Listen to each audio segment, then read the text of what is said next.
Good afternoon. Today is Monday, the 12th of August, 2024, just after 1 o'clock. Welcome to UK Column News. I'm your host, Brian Gerrish, and I'm delighted to have with me Diane, Rasmussen, McAdie from Scotland and Ben Rubin from London. Now, I'm just going to say that I did mention last week I was going to do an update on Ukraine. I'm not going to do that today. It will be on Wednesday. Obviously, some very interesting events unfolding with the Ukrainian incursion into the Kursk area, but other very serious things happening on the battlefield, but I'll cover that on Wednesday. We decided that today the focus should be on UK. We're really in a war in this country, and as I've said before, in my opinion, that is a war against our own politicians. But let's hear what Nigel Farage had to say on the subject of Keir Starmer and immigration. So Starmer's going to get tough. We're going to treat the trafficking gangs as if they are terrorists. We're going to take the lead in Europe. Goodness me, I've heard that before. And you know what we're going to do? We're going to sign back up to Europol. Not Interpol, no, Europol, the EU's own police force. And we will take our share of asylum seekers crossing the Mediterranean, coming in to the European Union. We'll be signing up for the EU refugee programme, something we weren't even in as members of the European Union. And given that yesterday 6,800 people landed in Lampedusa, Italy alone, I suspect the number, even if the boat stopped, the numbers coming would be even bigger than now. We're going back into EU programmes. He won't solve a thing. Well, totally agree with him. It won't solve a thing, but what would be nice is if Nigel Farage would get into the real detail as what's happening, because the illegal immigration is a tiny fraction of the overall migration, and that migration is planned policy throughout the European Union. Indeed, it's a globalist policy, as we've highlighted several times before. But Nigel's certainly right to be warning about Starmer getting involved with Europol, because this is dragging us deeper into the EU. And we can be sure that if Europol is being engaged in matters to do with immigration, Europol will be engaged in matters to do with terrorism. And as most people in the UK now understand, Starmer is prepared to label anybody who gets out of hand or challenges his policies, his government, as a terrorist. So this is very dangerous times. But let's just jump back a little bit and see what Keir Starmer was saying while he was still in the position of shadow leader. Would Labour be prepared to negotiate with the 27 EU nations on an asylum seeker burden sharing scheme so that Britain does its bit within the wider international context? I think it's important to distinguish between the arrangements within the EU for EU members, which we're not part of and we won't be part of, and sitting outside that, a returns agreement of some sort. Now, everybody knows we need a returns agreement. The Prime Minister himself has acknowledged that we need a returns agreement, and that would have to be negotiated. We're in opposition, we're not in a position to negotiate that, and that's not what I've been talking about today.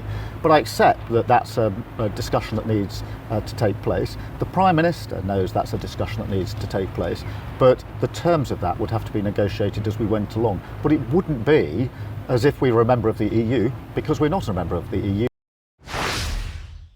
So I'd just like to ask the audience, is this man just confused? He doesn't really understand what he said previously, or is he actually lying? It's so difficult to tell. We're not part of, but what is he absolutely doing?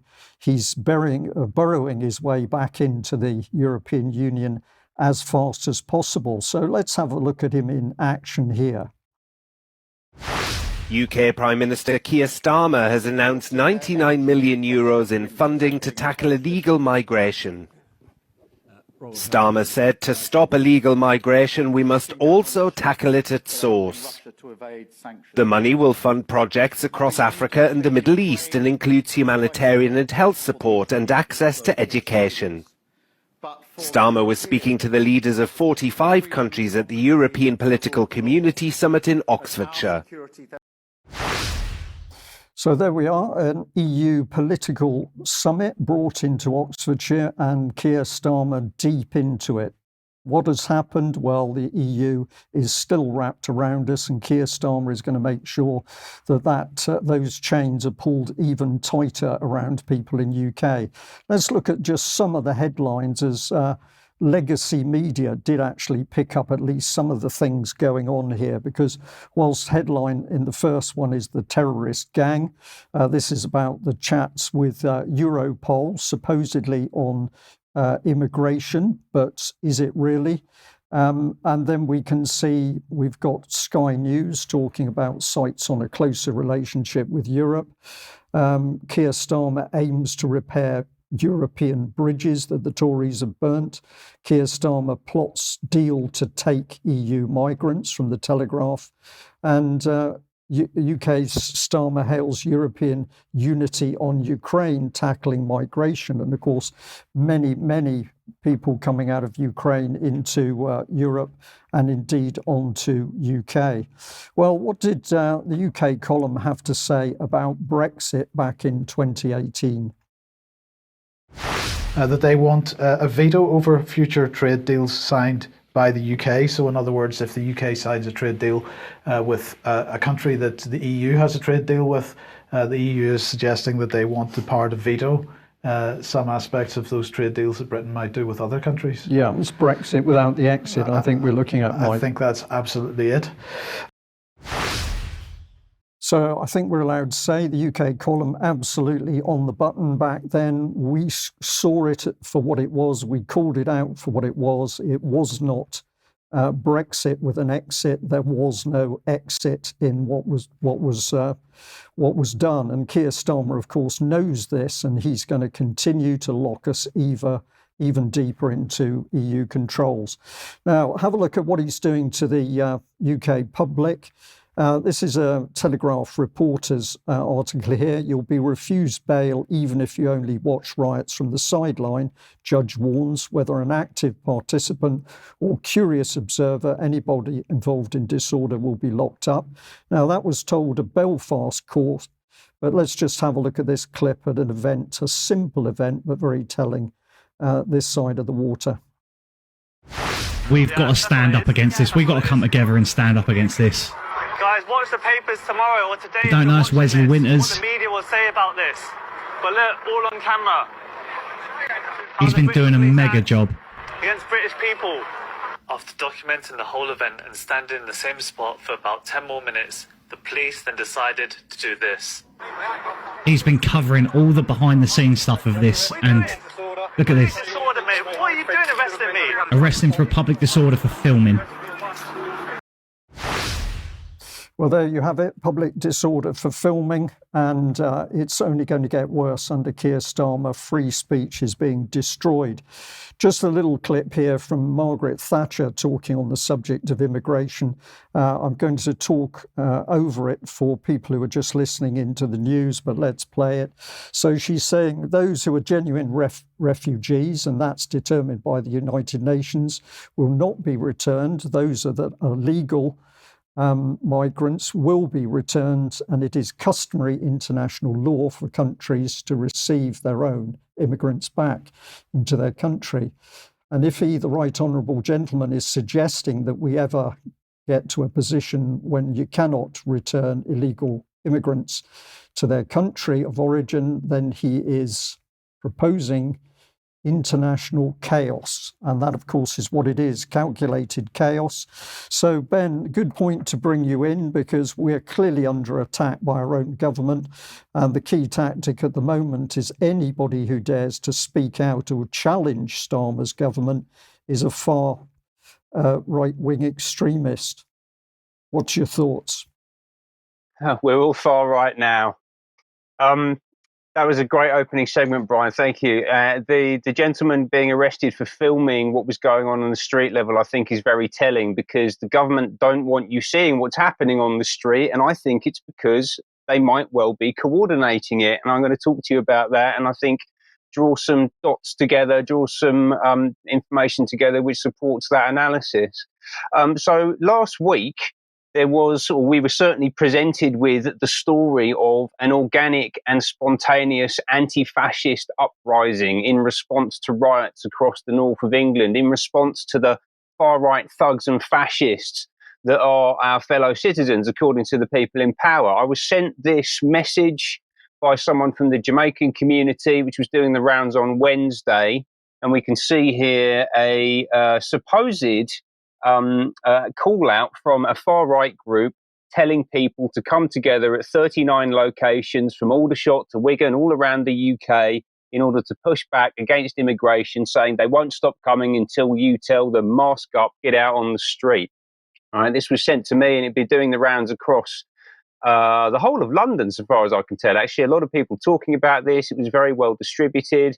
And then in response to that, we saw a whole bunch of street-level activity. Most notably for me, this event up in Walthamstow, which is just around the corner from where I live.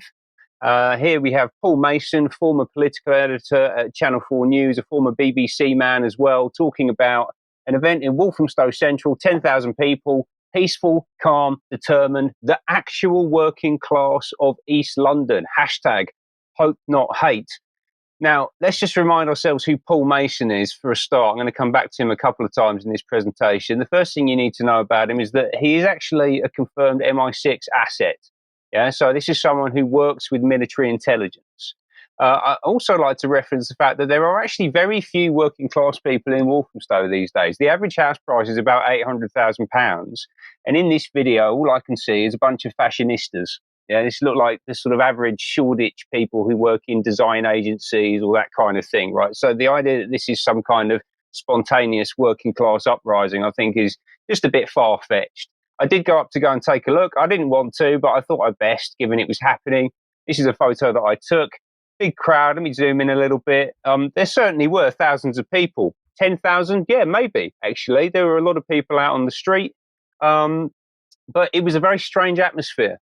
When my coming away from it, I made a little film I shared on my Telegram, and the word that I used was dead. It felt like a dead atmosphere. There was no one to be in opposition to, right? So all these people have come out in order to stare down the fascists, but there were no fascists at all on the street. There were a few people in the crowd speaking in hushed tones about the fact that maybe someone from the EDL had been spotted in this part of London or that part of London, but there were no fascists, there were no EDL supporters, which is actually, unsurprising given the fact that the EDL doesn't exist anymore. It was disbanded in 2014, right? So this is a bit of a bogeyman here. It feels like this is a story that's been concocted for a specific reason. And actually, it turns out the whole thing probably was a hoax, right? So this is Nick Lowles from Hope Not Hate. I mentioned Hope Not Hate earlier because Paul Mason used the hashtag, so there may be some link here. And we spoke about this fella last week because he shared a false story about acid being thrown on Muslim women in the north of England, which was a deliberate provocation as far as I can tell. And he says that it was a hoax. But just look at the front pages of today's papers. An anti-racist message is being transmitted to millions of homes this morning. That's a big propaganda win. And anti-racism, by the way, that is just Marxism when you dig into it. So we had wall-to-wall support for the anti-fascists across even the right-wing press. My goodness, the Daily Mail got in on the act, right? People presenting this like it's some kind of huge moral victory for the nation. But actually, what did we see on the streets? A lot of this kind of thing, actually. There are a lot of armed gangs of immigrants roaming around in places like Sheffield and Stoke. And then what popped up the next day? This video, which came from the Walthamstow protest. They hurt. We've got children and women using those trains, destroying the summer holidays. They are disgusting, nasty fascists, and we need to cull their throats and get rid of them all. I just want to say thank you all. I'm going to leave it now. And free! Free, free! Palestine! Free, free! Palestine! Free, free! Palestine! Thank you, God bless you all. Thank you so much. So that was a fellow called Ricky Jones calling for political dissidents that he calls Nazis to have their throats cut, right? That is a criminal offence. So he's a Labour councillor in Dartford. or I should say he was a Labour councillor in Dartford, because he's been suspended, as we'll find out in a minute. Back in 2021, I've done a little bit of digging into this guy. He got the sniffles in 2021, he got COVID, and he participated in what is basically a propaganda exercise. I recommend going to watch this short video. It's only a couple of minutes, and we'll put a link to it in the comments. As I said, he was suspended by Dartford Labour. They said that they're aware of a video circulating. The behaviour is completely unacceptable. He's been suspended from the Labour Party, and they're not going to be making any further comment. All of the replies were locked, so there's no discussion over here. And then the next day, actually, it was on the same day that the video appeared, on the 8th, he was arrested. Yeah, so the Met Police saying that a man's been arrested at an address in South London. He was held on suspicion of encouraging murder and for an offence under the Public Order Act at a peace rally, of all things. Isn't that remarkable? So anyway, we'll come back to Ricky Jones. We'll let you know how that develops. But I think it tells you quite a bit about the tone of things and where that's coming from, actually. Let's go back to this image. So there were two things that jumped out at me here. The first one is that is an Amnesty International high-vis vest. Yeah, now I don't know who that woman is. I don't know if she works at Amnesty International, but she's certainly been associated with the message that he delivered. And Amnesty International was set up to protect political dissidents. But Ricky there has just said that he wants to kill political dissidents. The optics here are absolutely appalling. Amnesty have not thus far made any kind of statement about this. I've been onto their Twitter page and they've not posted anything since the 7th of August. And I think they need to make a statement. So actually this afternoon, I'm going to be contacting Sasha Deshmukh, who I used to work with, by the way. Hi, Sasha, who is the chief executive of Amnesty UK. So I think that they need to come out very firmly on the side of, on the right side of this, frankly. Who else have we got in frame? So this woman laughing about the throat cutting. That's Jo Cardwell. She's a radical Marxist, and she was the chief steward of the event. She was actually running the event. She was the senior official there organising things on the ground. As I say, she's a political operative. She's been working very closely with the Green Party recently, and she was a part of the team working with this gentleman, Mohsin Ali, who's the lead city councillor for Gipton and Hare Hills for the Green Party, and he was voted in back in May. And I think this image is quite revealing, actually, because we have some quite irate immigrant gentlemen in the foreground, and then you have a grinning Marxist in the background looking at all of the chaos unfolding. Yeah, I think that's a really powerful image, actually. So who else was talking about this? Reuters got in on the act. They actually had a quotation from Jo Cardwell, who they describe as a volunteer at Stand Up Racism. And she's basically coming out and saying, this is a scale of attack that we have never seen before. Right? They're really using this as an opportunity to terrorize the population and to turn people against each other. And it is absolutely unacceptable. And it's all coming from, at least in part, I think, this organization, Stand Up to Racism. They've been producing these signs, and they're clearly extraordinarily well backed, because you don't leave that much timber and print by the side of the road every weekend, and they are all around the country every weekend, providing protesters with these signs, and that doesn't come for free, right? You know, there's a lot of money getting used here. Very little information about them on their website. The whole thing is run on Gmail accounts. Right? They've got 50 locations around the UK, but there's no formal email address. But then actually, when you do dig into it properly, and this came from a gentleman called Sean Finch, who found out that actually the former president of this organisation that has been organising these counter protests is Diane Abbott. Yeah, the very senior Labour MP for Hackney North. And this organisation is directly linked into something called Unite Against Fascism, the British anti-fascist group. If you go to the Wikipedia page for Stand Up to Racism, there's actually nothing there. It takes you directly to this organisation. Heavy union links. It's co-chaired by a couple of people, including Talha Ahmad of the Muslim Council of Britain, who should probably step in, actually, because I found this article that he wrote in 2015, which says there is nothing liberal about calling for execution without regard to due process, which is what Ricky Jones has just done at your event, sir. Anyway, it's going to keep on escalating. They've got a big fundraiser coming up on Saturday with Jeremy Corbyn in Dalston in London. They've been active this past weekend. We've got Paul Mason back outside the Reform HQ in central London with signs that we've just talked about. And actually, let's go back to Paul Mason, because I think he's absolutely crucial in all of this. So what's he talking about? He wants the government to enact the full Online Safety Act with no more consultations. He wants heavy censorship. And who's pulling his strings? We've already talked about MI6, but maybe it's this guy in his Twitter handle. Wow. Ben, thank you very much. Obviously, a lot that people need to research to really understand what's causing the angst and trouble in this country. We've got more analysis coming up in today's news. But of course, another period where people were attacked, their mental health was attacked, their whole psychology was attacked, was in lockdown. So welcome to today's news, Diane. What have you got to tell us about the Scottish COVID inquiry?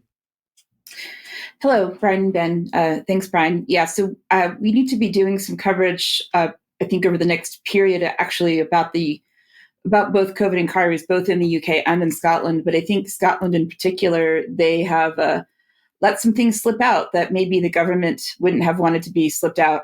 But let's look at this a little bit. And what I plan to do over time is some more in-depth analysis of the hearings and the transcripts and the witness statements that are coming out. But we have a long way to go in getting through the inquiry. So first, let's look at, according to the Scottish COVID inquiry website, what is a public inquiry?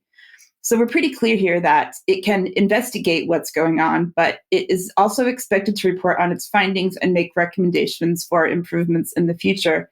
So what we're saying here is, well, next time we have a pandemic, I'll put that in inverted commas, we don't want this to happen again. No, of course we don't. So what exactly is going on with this inquiry, and what are they doing? If we look at the terms of the Scottish inquiry, they've done it separately from the UK inquiry, and that's because ministers in Scotland had devolved powers that were different in some ways, or in addition to what happened in the UK. And so, for example, the administration of vaccines was some of it was devolved and some of it was UK wide. For those of you who lived in Scotland, as I did during the 2020 to 22 period, we know that the restrictions were much stricter up here in Scotland than they were down south, which was very, very difficult for people, not for the reasons of a deadly virus, but for the reasons of the isolation and the other consequences that we all experienced through that time period. We see in the next slide here that the inquiry is now going into its next phase. Even though this covers the period from January 2020 to the end of 2022 for the so-called COVID period, we have now just moved into our permanent hearing space in July of 2024. So we're just getting started. Obviously, we now have a permanent home. So who knows how long this is going to last for, investigating what happened to a small country. There are ways if you could get involved in the inquiry at different levels. We see here core participants, which have a wider range of responsibility in terms of looking at the evidence, looking at anything that's provided in advance in writing. There are 3 themes within the inquiry. The first one has just been completed earlier this summer, which is health and social care. There are 2 more to go, so we're only about a third of the way through the hearings if we want to look at it that way. I am interested in contributing to the one on education in young people because I saw firsthand the detrimental, terrible effects it had on the university students that I was directly responsible for. For example, when I had to deal with their suicidal feelings, some of them were wanting to take their own lives because they were stranded in residence halls. And I could not do anything as a university program director other than send them an email address. I couldn't even send them to a counseling office or even give them a phone number for campus counseling services at the time.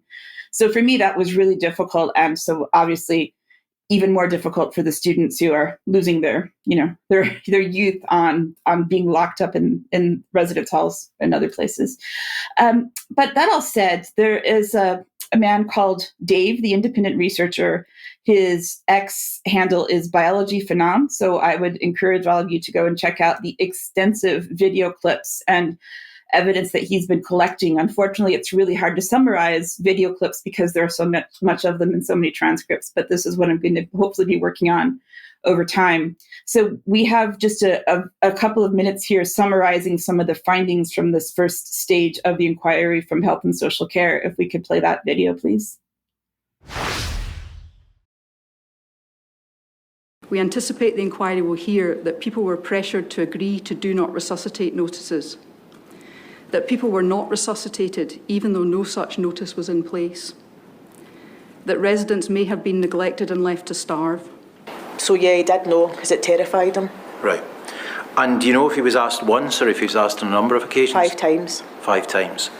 5 times that night? Or 5 times within 24 hours. Aye, that's what I says to him. I says, my mum's no dying of COVID.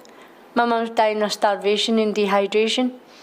By the next winter, we were back to square one. There was lots of people not getting in. There was lots of people who were, they'd really get into isolating people really badly that year. I mean, that was terrible. There was people being isolated people were coming in the group saying, my mum's been stuck in a room for 45 days. I got a phone call from the care home to say that my dad was failing. He was agitated, he'd been shouting for help, he'd been wandering into other rooms, so he was still mobile. They'd found him on his hands and knees trying to get to the toilet. I was then told they were going to introduce end-of-life medication, which would be midazolam and, if needed, and morphine, and I was shocked. I've ascertained that the sedative that she was given is one called midazolam. That's correct. And we've heard about midazolam from other witnesses, and I think it is associated with end-of-life care. She was also given 2 other drugs that were part of an end-of-life protocol. The funeral directors was the ones that says to me, they says they used to have a thing called like a cremation form 4 or something. If they had an issue with the cause of death, which was on the death certificate, then they would get in touch with us people or whatever, they'd tick a box. And I asked them directly, I says, if you still had the forms, if they still existed today, because they done away with them, they stopped doing them, I says, would you have ticked that box to say that you've got a concern with the cause of death of my brother's death certificate? And he says to me, yes. I'm personally not convinced my mum had COVID.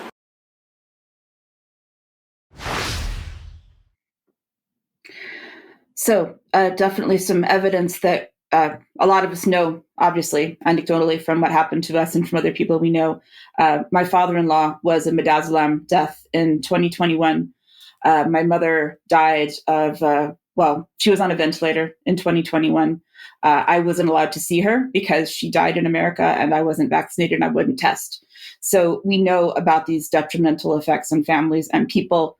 And I'm certainly not discounting anything about what people are saying in the testimonies, but I think what we do need to look at is what is the actual scope of the inquiry? What can an inquiry do to hold people to account for what did happen, other than just saying, oh, let's not do that next time? And how much is it costing the Scottish taxpayers? If we go to the next slide, we can see here the cost from the start of inquiry, so assuming that was sometime before the 31st of March 2022, up until the 30th of June 2024, has been a total of £26.1 million that has been spent on the inquiry. And as I said, we're only about a third of the way done, at least when it comes to the hearings and the things that are, coming out of that and all of the work and the staff and so on. I've had a lot of discussion about this on X the last few days, and if you would like to get involved in this conversation, please follow me on X. My ID is DIANE UKC, so that's Diane UKC.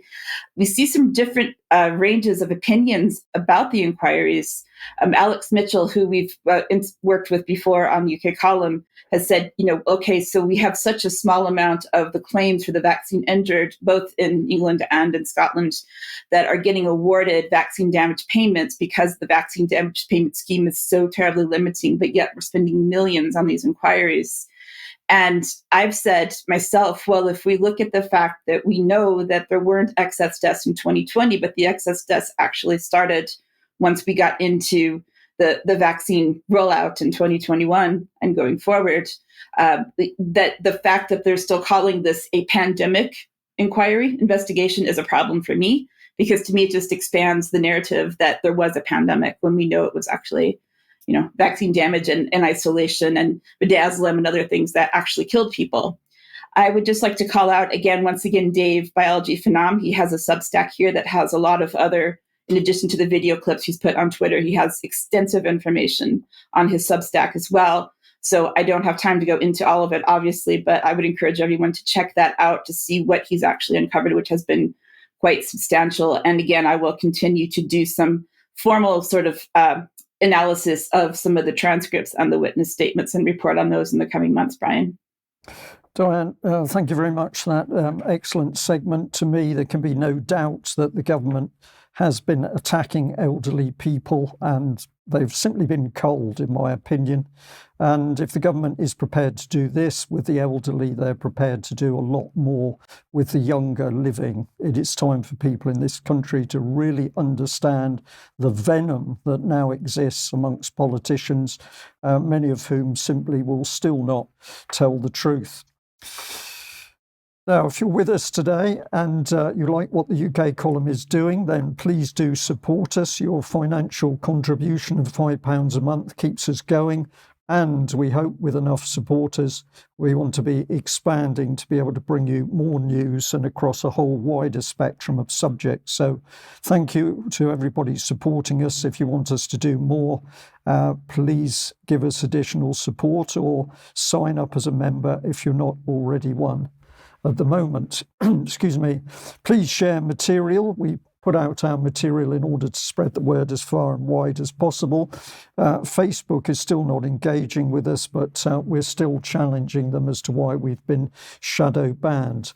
And making a purchase from the UK column shop is always a big boost for us. And of course, that shop is available for people who are members and non-members. Now, perhaps back onto the subject of what's happening in our country. Tomorrow at 1 o'clock, I've got the third interview with J. Michael Waller, former CIA operative and counterintelligence expert. He's going to be looking in particular about the Trump assassination attempt, but he will also be talking about the Capitol riots in 2021 and the subversive demise of the US intelligence services, which we see a mirror of in the UK.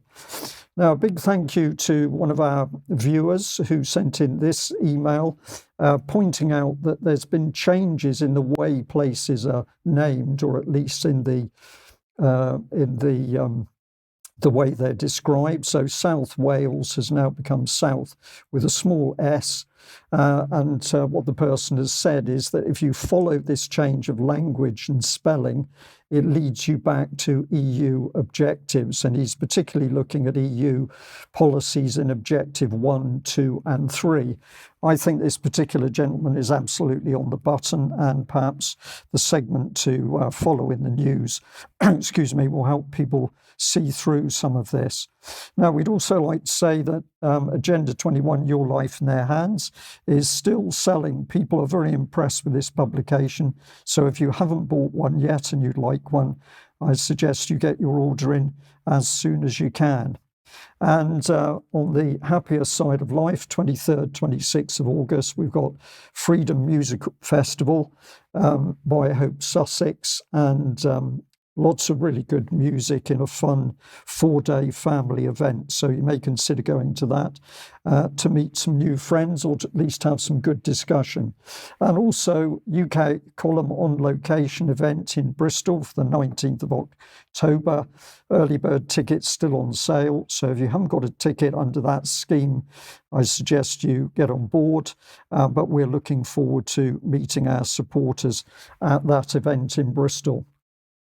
Now, let's get back to the subject of the demise of UK. Has this been accidental? I don't think so.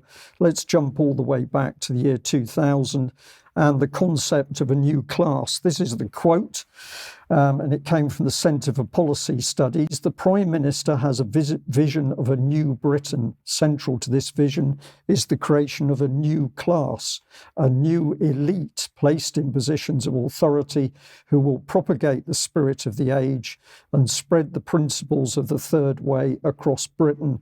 So democracy going out of the window, because basically Tony Blair and his colleagues will be bringing in a new elite. And if you don't know what the third way is, then I suggest you have a look at this Guardian article. Credit where it's due. It's a very good article about what the third way is. and talking about Professor Anthony Giddens, the man who helped Labour create it. And if you look at the bottom there, you'll see Bill Clinton is mentioned a bit.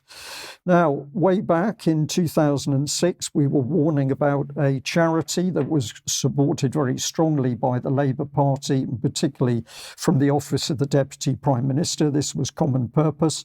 And what we were talking about in 2006 was how this pernicious charity was controlling cities by putting its people in the structure of the city. So if we can imagine this, it's almost like a virus infecting a whole level of systems, from the council leaders through chief executive, through social services, and into the regional government offices, the government office of the Southwest, the regional development agencies, but also the police, local universities, Chamber of Commerce, and yes, unfortunately, people with criminal records or even perversions. So that's the system taking control of a city, but this was a subset of a much bigger system exerting control through the European Union, through UK's democratic government, and through all of our institutions, the civil service, the public sector, the quangos, the government offices of the regions, the regional assemblies, and the regional development agencies, plus wider society and the private sector, and youth and school children. And if we put in red the common purpose system, the thing which went hand in glove with it was the use of neurolinguistics and nudging, so that people at every level of this pyramid of power were coming under control of this new system for future leaders. Now, if we have a look at the Tories, they were pushing big society, and in his March 2010 Conservative Party conference speech, Cameron announced that the big society was a guiding philosophy, a society where the leading force for progress is social responsibility, not state control. It includes a whole set of unifying approaches, breaking state monopolies, allowing charities, social enterprises and companies to provide public services, making government more accountable. Well, weasel words, because government control has increased while the power of communities has diminished. But what was important is that Conservative Home blog site revealed that this plan is directly based on the successful community organising movement established by Saul Alinsky in the United States, and it's trained generations of community organisers, including President Obama himself. And if we couple that with these revealing quotes, which we've mentioned many times and will continue to mention, this was Nicholas Bowles MP saying that the Prime Minister and his Deputy Nick Clegg want their people power revolution to unleash chaotic effects across local communities. Chaotic in our vocabulary is a good thing. He's talking about the Conservative vocabulary. And if we bring in a second one to reinforce this, this was Cameron's ally and one-time advisor, Danny Kruger. He was forced to resign as a Tory candidate in Sedgefield after he was quoted as saying that the Conservatives' plan to introduce a period of creative destruction in the public services. So we've got big society with the Tories, and excuse me, we've got the Third Sector magazine here pointing out that they were surprised that an organisation called Locality had got a big government contract to effectively be manipulating society, but it was using the ideas of the Brazilian Paulo Freire, and they expected Citizens UK that used the Saul Alinsky method to get the contract. But what we can say with certainty is that the government was engaging non-government organisations in order to use manipulative techniques to take control of society in the UK. And if you want to know more about Saul Alinsky, well, here's a quote: "True revolutionaries do not flaunt their radicalism. They cut their hair, put on suits, and infiltrate the system from within." Think about Tony Blair, think about Keir Starmer, think about Cameron, think even about Eric Pickles. And let's pop him up on screen, because this is a diagram which UK Column produced many years ago, warning about the Tories' big society. And if we bring it into focus, we'd put Saul Alinsky at the top with some of the other key players. But have a look at the language being used: community empowerment, national citizen service, opening up public services, community first fund, social investment market, social action. And they were bringing in a commission for the compact. This is all revolutionary language. And alongside it came the use of big money through big society capital. And there were the major banks involved. Let's just see if we can get this one to move on. On it goes, bringing in creeping state legislation and doctrine to control our lives. And a lot of projects: the Big Lunch, Interfaith Week, A Year of Service, the Young Advisors, Youth United, Near Neighbours, and English Learning. And all this was coming together in a big society network, which was going to bring people together in order to implement the state's policy. This was nothing to do with building communities. And so we were happy to label it the big lie. And alongside this, we had the brainwashing, which was occurring through Common Purpose and the nudge system. And we just run through this pretty quickly, but these were some of the key people operating at the time: Cameron, Francis Maud, Gus O'Donnell, Jeff Mulgan, Julia Middleton, the then chief executive of Common Purpose. Sir Bob Kerslake came in. And then what do we have? We had very powerful people working through the nudge unit with French neuro specialists such as Olivier Ollier from France, who was part of Sarkozy's personal team, and they were discussing how UK society could be manipulated. All of this research is unique to the UK Column. Nobody has ever done this level of analysis in the attack on this country. What were they after? Our minds, obey, as the TV says. And of course, the big society here largely came under the hand of Eric Pickles, the Communities Minister, who called himself an unlikely revolution, but stated that the revolution would begin here with his good self. Now, alongside all of this, you need control of the media, and embedded and alongside the big society networks are the media networks, of which the Public Service Broadcasting Trust is one example, backed by the ITV. It mobilises individuals in large numbers to participate in civil society, democracy, and their local communities, and using popular mass media, PSBT, appeals to people's self-interest and nudges them to take positive social action. I wonder if that was happening in the demonstrations that Ben was talking about. But before we leave on this, here's Antonio Gramsci. And he believed that, he was an Italian communist theories man. He believed that you could bring about a revolution in the state by pursuing the steady incremental subversion of free societies. And really, this is alongside the same doctrine pursued by the Fabian socialists, who chose patient gradualism rather than violent insurrection as the most effective means to collectivise society. And I'll just pop this one up on screen to end. I can't give you the provenance, so I'm just taking it at face value.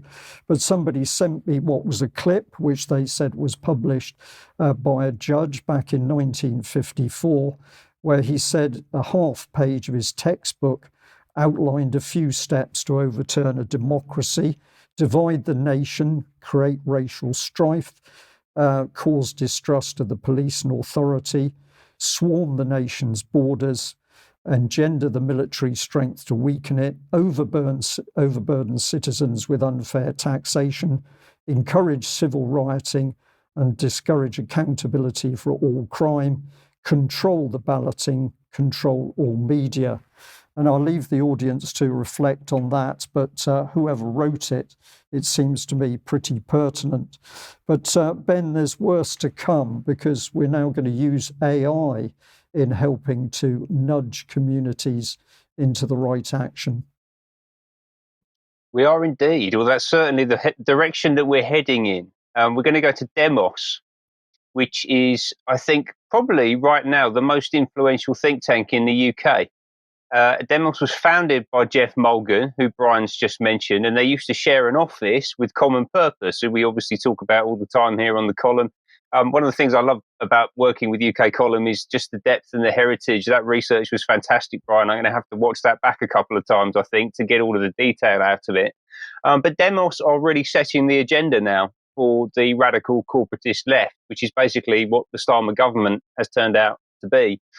This is pre-election. This image you can see here, you've got Miriam Levin from Demos, you've got Georgia Gould, who at the time was the mayor of Camden. She's now Labour MP for Queen's Park and Maida Vale. And she's very much a right-hand lady to Keir Starmer. She's always hanging around with him. You also have there Lisa Witter from Apolitical Foundation, who are trying to execute an audacious takeover of global governments. And I spoke about them about a month ago on the show. And then Claudia Chalice from Democracy Next, who I've spoken about a few times. And this still comes from an event that happened back in March. And I've taken a few clips out of it. But if we could just get that back on screen quickly, I just want to reinforce what you're looking at here. On screen, and I can't go through all the connections because I haven't got time, but you're looking at the combined interests of Common Purpose, George Soros's Open Societies, the Rockefeller Foundation, the Bilderberg Group, Chatham House, the Obama Foundation, and now the UK Labour Party and Her Majesty's government. That's what's happening on screen right in front of you. Now, as I said, this is from March. The discussion was technology-enabled citizens' assemblies to radically reshape global democracy. And we're just going to hear a quick introduction from Claudia Chalice from Democracy Next.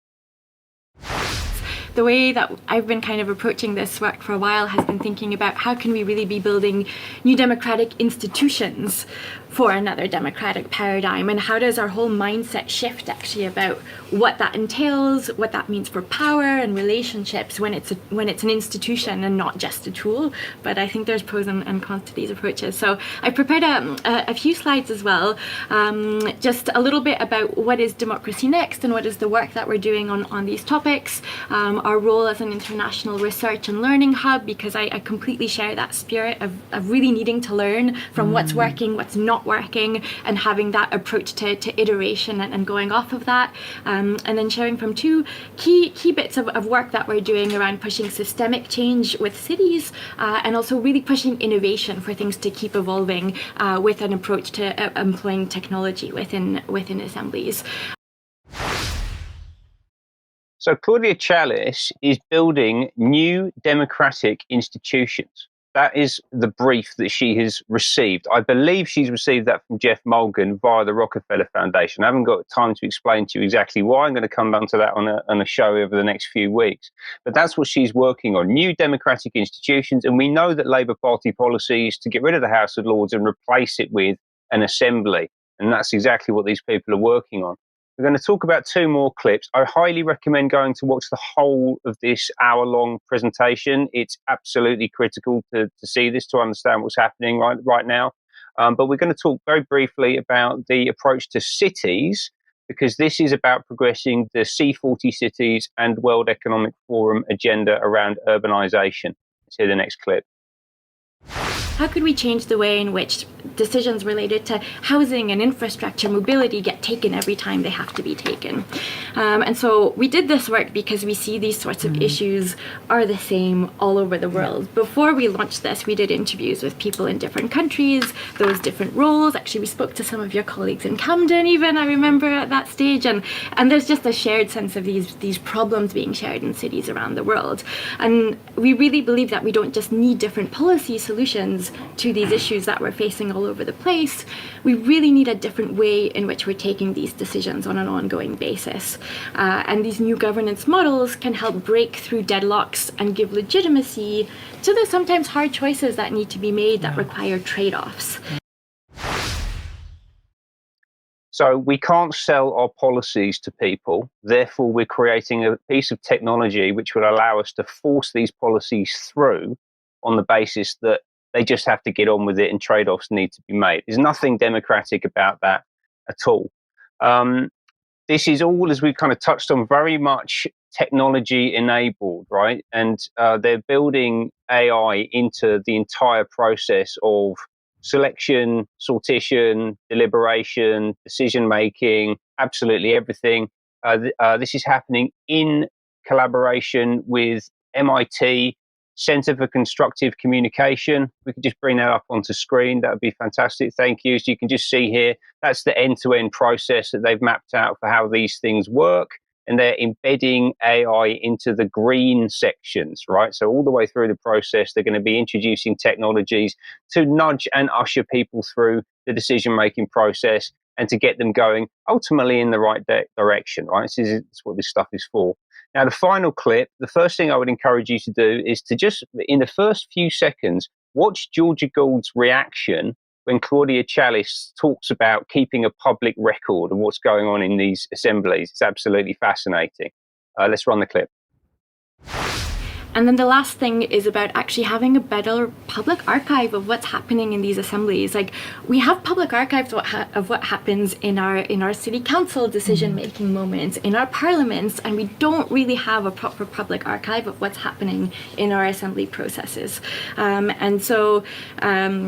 This is an example of the kind of archives that the MIT team has done for some of the community dialogue works, but you can also, again, go in and have what happened and what took place grounded in voice. And we want to be working on different things, like if you have a final set of recommendations, is there a way you could kind of listen to and see what was the initial genesis of that idea and what were parts of the conversation that led to it? How did people get there? So anyways, we're working on a whole bunch of different things that can be done in this space, but I think it's important for the kind of trustworthiness of these processes, and I think for the kind of history and the legacy of them, and I think connected maybe to what I see as one of the bigger picture things that needs to happen of moving actually to decision-making assemblies. And this is not about replacing politicians, but I think that if there is going to be an assembly that is commissioned, I think we're actually at a place where we should experiment with this being a decision-making body and exploring what does that mean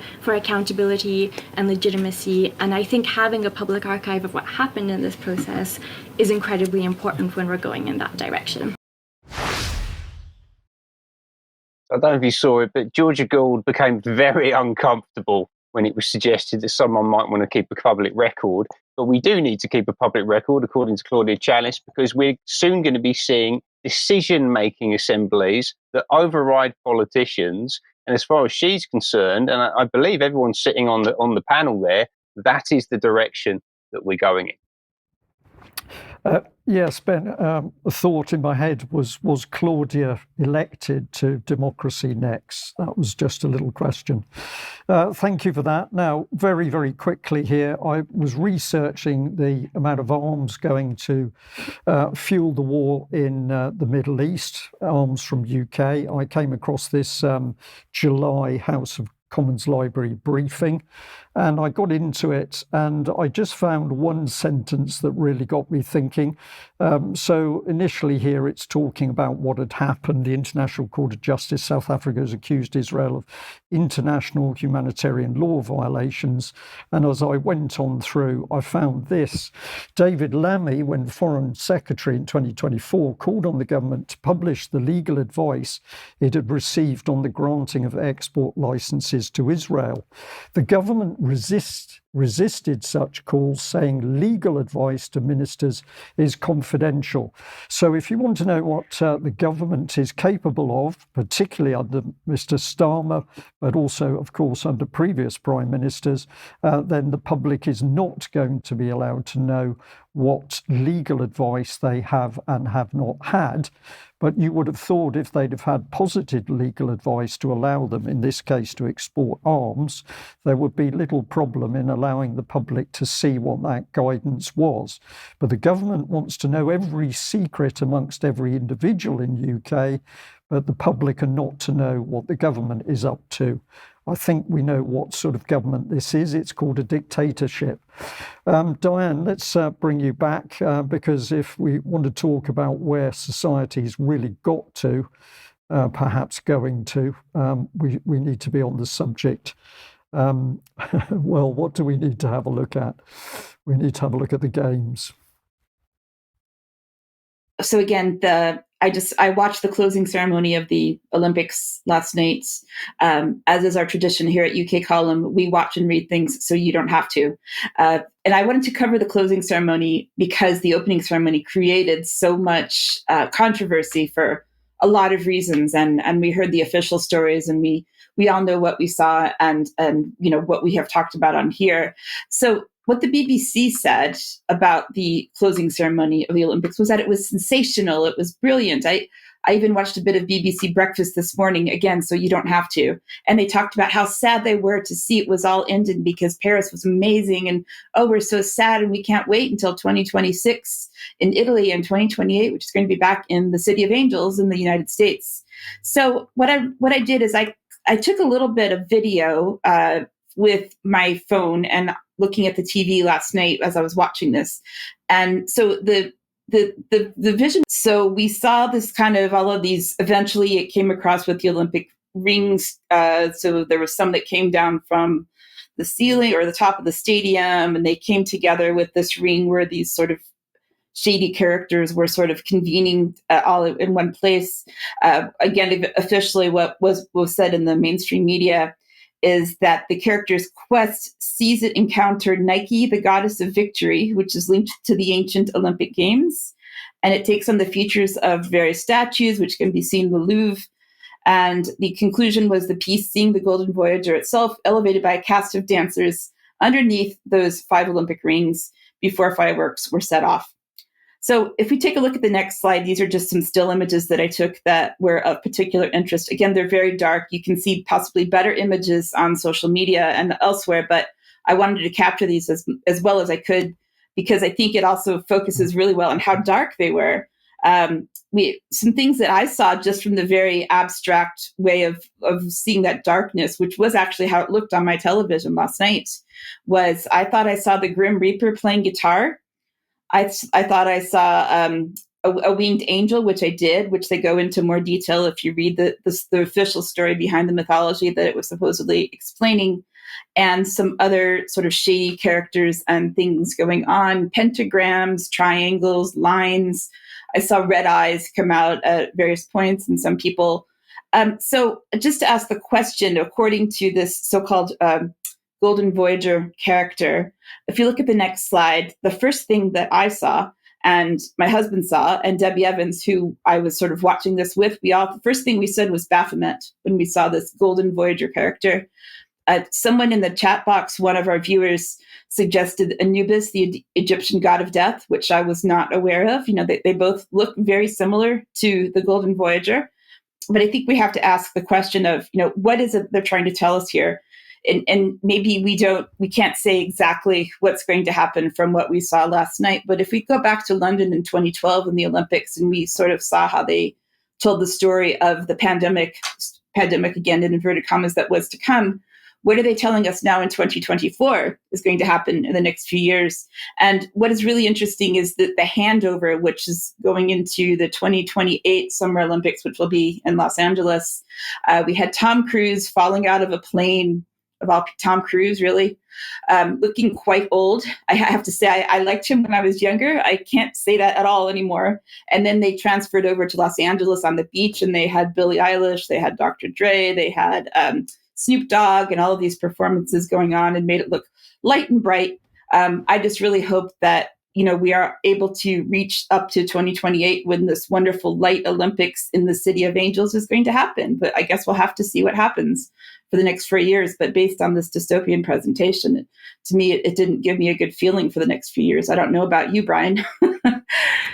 Not at all. And I think people in our chat box have summed it up. They've described it as horrible, demonic and dark. and somebody has said it's witchcraft. So people are clearly recognising this, but of course these major events are promoted and funded by our own governments, and therefore we must come to the conclusion that this type of ideology is buried inside our governments. Should we therefore be surprised that we're seeing an absolute breakdown in society, a lack of human kindness, and as we've covered in today's episode, yourself in particular, we're seeing an attack on elderly people. Death is now something to be encouraged. It's an active process. It's not something that is to be held back at all costs. So I think we're into very, very dark times. And I'm going to end by saying, Ben, thank you very much for your analysis. This is exactly the in-depth analysis we need to do in order to show people what is happening in UK. So I hope you'll be doing more along those lines. Diane, thank you for your segment there. But for the wider audience, we are into perilous times. We are being attacked. This is very clear. Can we do something about it? Yes, it requires a lot of people to stand up and be counted in a peaceful way.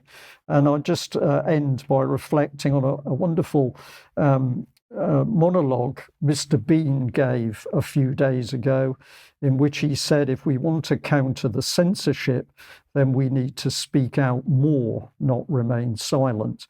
And I think those were very good words. We'll leave it there. If you're a UK Column member, we'll be back for UK Column Extra in a few moments. Thank you for joining us. Bye-bye.